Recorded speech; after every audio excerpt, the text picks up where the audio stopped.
Hi friends, நான் இந்த வீடியோவில் உங்கள் கூட ஷேர் பண்ணிட்டு இருக்கிறது நேற்று நைட்டு டின்னருக்கு சப்பாத்திக்கு சைட் டிஷ்ஷாக செஞ்ச ஒரு சூப்பரான ரெசிபி தாங்க. என்னடா இது சப்பாத்திக்கு சைட் டிஷ்ஷாக கொத்தவரக்காய் எடுத்து வச்சுருக்கிறேன்னு பார்க்குறீங்களா? ஆமாங்க, நான் கூட அப்படி தான் நினச்சேன். எப்போவுமே கொத்தவரக்காய் லன்ச் மெனுவில் நான் வந்து தேங்காய், வேர்க்கடலைலாம் சேர்த்து பொரியல் செய்வேன். இந்த கொத்தவரங்காயில் பார்த்திங்கன்னா நிறைய ஹெல்த் பெனிஃபிட்ஸ் இருக்குங்க. நம்மளுடைய நரம்பு மண்டலத்துக்குலாம் இது வந்து அவ்வளோ நல்லது. அதனால் இதை வெறுமனே பொரியலாகவே செஞ்சு சாப்பிட்றோமே, இன்றைக்கி வந்து சப்பாத்திக்கு சைட் டிஷ்ஷாக ட்ரை பண்ணலான்ட்டு தாங்க நான் செஞ்சுக்கிட்டு இருந்தேன். இதுக்காக நான் வந்து கொத்தவரக்காவை இந்த மாதிரி ஒரு இன்ச்சு அளவுக்கு இந்த சைஸில் கட் பண்ணி எடுத்துக்கிட்டேன். ஒரு 2 ஸ்பூன் எண்ணெய் சேர்த்து நல்லா இந்த கொத்தவரக்காவை நம்ம வந்து வதக்கி விடலாம். கொஞ்சமாக உப்பு சேர்த்துக்கலாம்.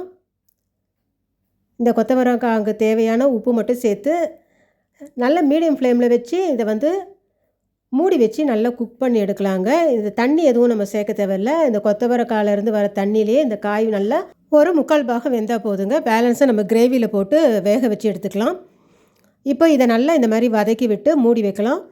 அடுத்து இந்த கிரேவிக்கு ஒரு மசாலா ரெடி பண்ணிடலாங்க. அதுக்காக ஒரு பேனில் 2 ஸ்பூன் அளவுக்கு எண்ணெய் சேர்த்துருக்குறேன். ஒரு துண்டு இஞ்சி, ஒரு 5-6 பல் பூண்டு, ஒரு 2 பச்சை மிளகாய், ஒரு முழு வெங்காயத்தை பொடியாக கட் பண்ணி அதையும் சேர்த்து நல்லா வதக்கி விடலாம். வெங்காயம், இஞ்சி, பூண்டு, பச்சை மிளகாய் எல்லாம் இந்த மாதிரி கலர் சேஞ்ச் ஆகி வதங்கி வரட்டும்.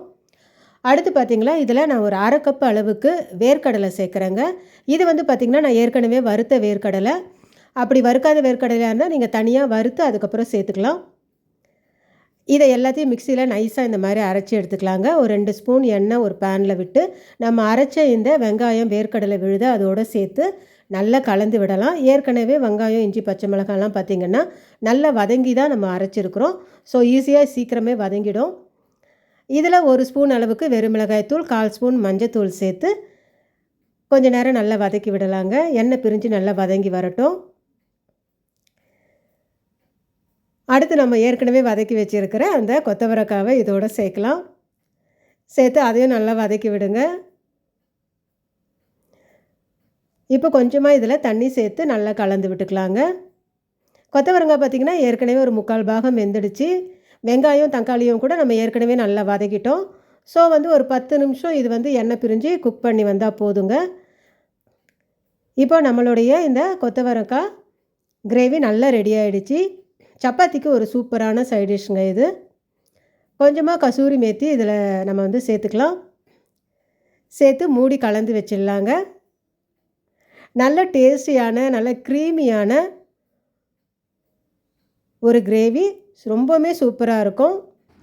சப்பாத்தியோடு இது வந்து பார்த்திங்கன்னா ரொம்ப நல்லா இருந்ததுங்க. இட்லி, தோசையெல்லாம் விட சப்பாத்திக்கு இது சூப்பரான சைட் டிஷ். கண்டிப்பாக நீங்களும் வந்து ட்ரை பண்ணி பாருங்கள். இந்த வீடியோ உங்களுக்கு பிடிச்சிருந்துச்சுன்னா லைக் பண்ணுங்கள், கமெண்ட் பண்ணுங்கள், ஷேர் பண்ணுங்கள். மறக்காமல் சப்ஸ்கிரைப் பண்ணுங்கள். தேங்க்யூ.